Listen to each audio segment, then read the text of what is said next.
8ই August নতুন বাংলাদেশ দিবস পালনের সিদ্ধান্ত থেকে সরে এসেছে সরকার। আজ উপদেষ্টা পরিষদের বৈঠকে 16 জুলাই শহীদ দিবস হিসেবে পালনের সিদ্ধান্ত নেওয়া হয়েছে। 8ই আগস্ট বিশেষ কোনো দিবস পালিত হবে না বলেও সিদ্ধান্ত হয়।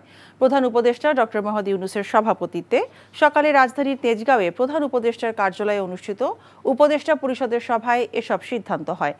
পরে রাজধানীর ফরেন সার্ভিস একাডেমিতে ব্রিফিংয়ে আইন উপদেষ্টা আসিফ নজরুল জানান, ভুয়া এবং হয়রানিমূলক মামলা এবং মামলা বাণিজ্য বন্ধে সিআরপিসি পরিবর্তন করেছে সরকার। সোমবার এই বিষয়ে প্রজ্ঞাপন জারি হতে পারে।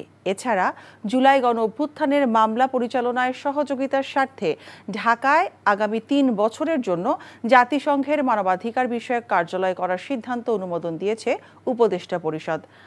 আইন উপদেষ্টা ব্রিফিংয়ে জানান, কুমিল্লার মুরাদনগরে ধর্ষণের ঘটনায় সবাইকে এরই মধ্যে গ্রেফতার করা হয়েছে। একটা নতুন বিধান করেছি, সিআরপিসিতে 173A নতুন বিধান যুক্ত করা হয়েছে।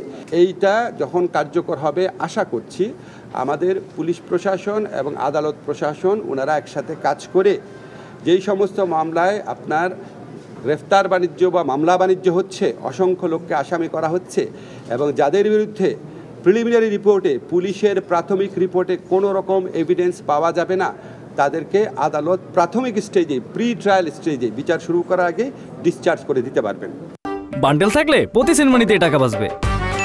বিকাশ সেনমানি বান্ডেল কিনে জিতুন প্রতি লেনদেনে।